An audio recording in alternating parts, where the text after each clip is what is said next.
عجیب بات دکھائی دیتی ہے کہ وہ دنیاوی زندگی ہارنے کی اتنی فکر نہیں کرتے جتنی آخرت کی زندگی میں خوشی حاصل کرنے کی کوشش کرتے تھے۔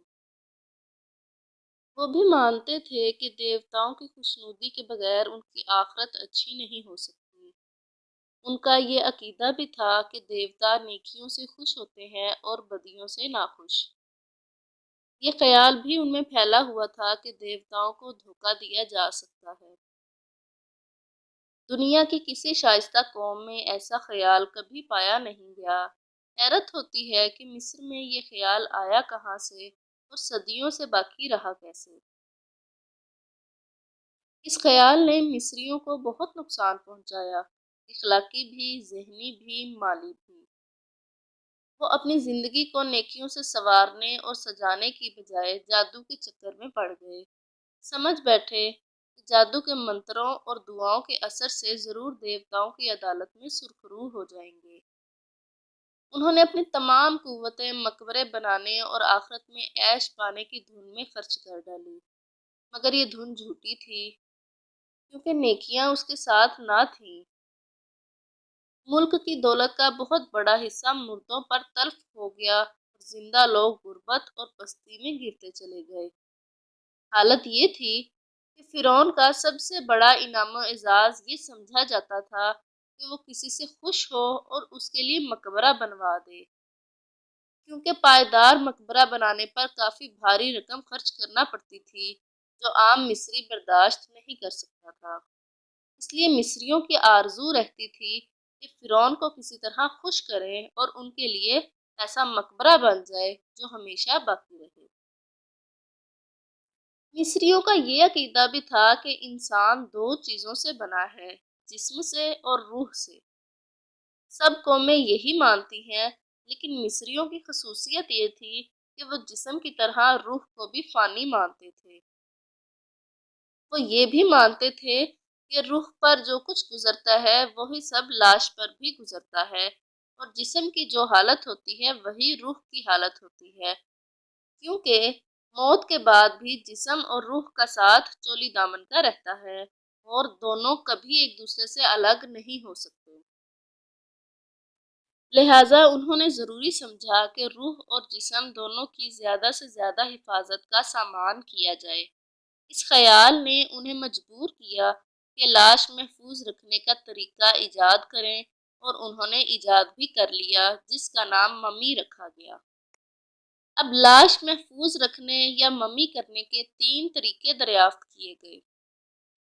پہلا طریقہ، جس پر بہت زیادہ خرچ بیٹھتا تھا، وہ یہ تھا کہ جسم میں سے آنتوں کو صاف کر کے کھجور کی تاڑی اور بعض خوشبوئیں دار چینی کے ساتھ جسم میں بھر کر پہلو کا سوراخ بند کر دیتے تھے، اور پھر 2 مہینے 10 دن لاش کو بورا ارمنی میں رکھ کر غسل دیتے تھے، اور عربی گوند میں سوتی کپڑے کی پٹیاں بھگو کر اور سکھا کر لاش لپیٹ دیتے تھے، پھر اس کے وارثوں کو واپس کر دیتے تھے۔ یہ بہت مہنگا طریقہ تھا اور عموماً بادشاہوں اور جاگیرداروں کے لیے ہی استعمال ہوتا تھا۔ دوسرا طریقہ اس سے قدرے سستا تھا۔ وہ عام تاجروں اور کاشتکاروں کے لیے تھا۔ اس میں لاش کے پیٹ سے آنتوں کو صاف کر کے پیٹ میں ایسا مسالہ داخل کرتے جو آج تک کوئی نہیں جانتا۔ اس کے بعد لاش پر بورا ارمنی چڑھا دیتے اور سوتی کپڑے میں لپیٹ دیتے۔ ناظرین، لاش محفوظ کرنے کا تیسرا طریقہ غریبوں کے لیے تھا۔ یہ بہت ہی سادہ طریقہ تھا۔ پہلے لاش کو شرمین کے عرق میں رکھ دیتے، پھر بورا ارمنی میں 70 دن تک رکھنے کے بعد اور سوتی کپڑے میں لپیٹ کر وارثوں کے حوالے کر دیتے۔ لاش محفوظ رکھنے میں تو مصری کامیاب ہو گئے، کیونکہ ان کی بہت سی لاشوں پر سینکڑوں ہزاروں برس گزر چکے ہیں، مگر جیسی تھیں آج تک ویسی ہی باقی ہیں۔ لیکن ایک اور مشکل سے انہیں دوچار ہونا پڑا۔ ان کا عقیدہ تھا کہ روح بھی ان سب کھانوں اور چیزوں کی محتاج ہے جس کی ضرورت زندہ جسم کو ہوتی ہے۔ اگر روح کے لیے یہ سب سامان مہیا نہ کیا جائے تو وہ مر جاتی ہے۔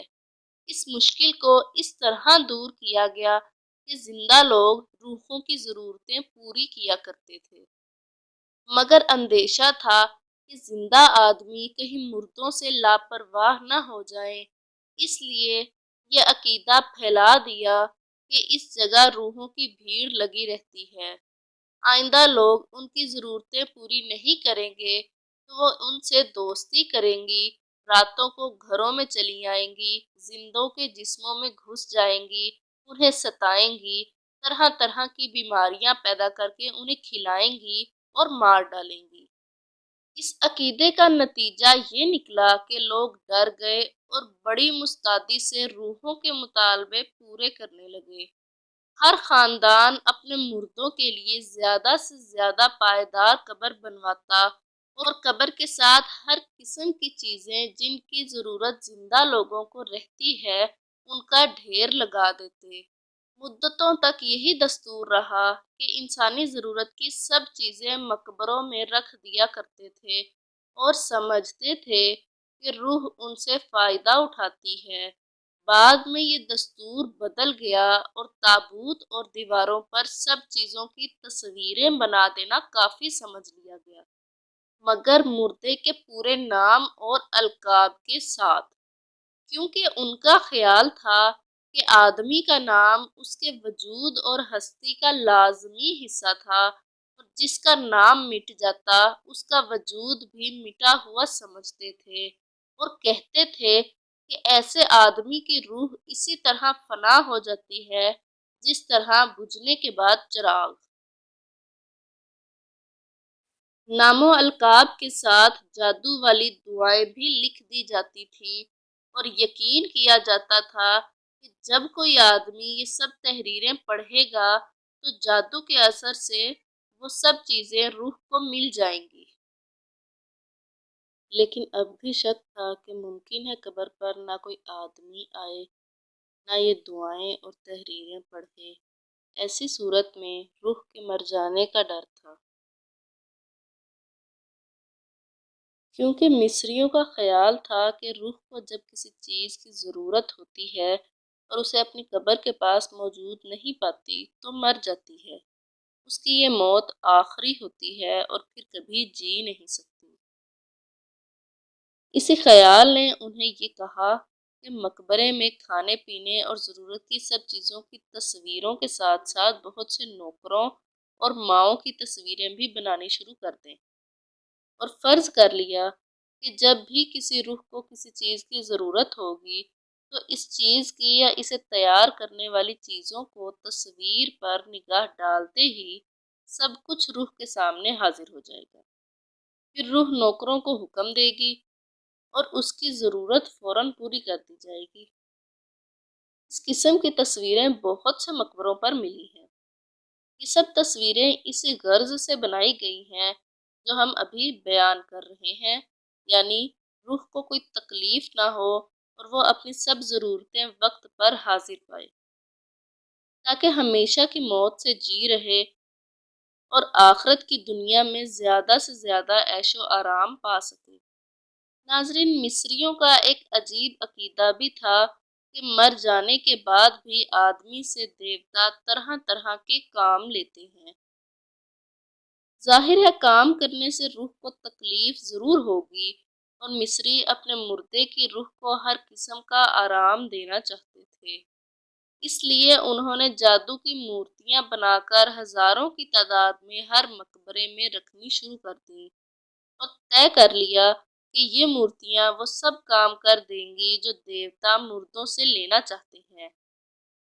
صرف مورتیاں ہی نہیں رکھتے تھے بلکہ مورتیوں کے نام حکم بھی مقبروں پر لکھ دیتے تھے۔ ان مورتیوں کا نام مصری زبان میں شباتیو تھا، یعنی پکار پر دور پڑنے والیاں۔ مصریوں کا عقیدہ تھا کہ روح اپنی قبر اور لاش کے ساتھ برابر رہتی ہے، مگر بعد میں یہ عقیدہ بدل گیا اور وہ یقین کرنے لگے کہ روح قبر کی اندھیری کوٹھڑی میں قید رہنا پسند نہیں کرتی، بلکہ قبر سے الگ ہو کر کسی جنت میں رہا کرتی ہے۔ اس خیال نے اور ترقی کی اور 20ویں صدی کے زمانے میں پایا تخت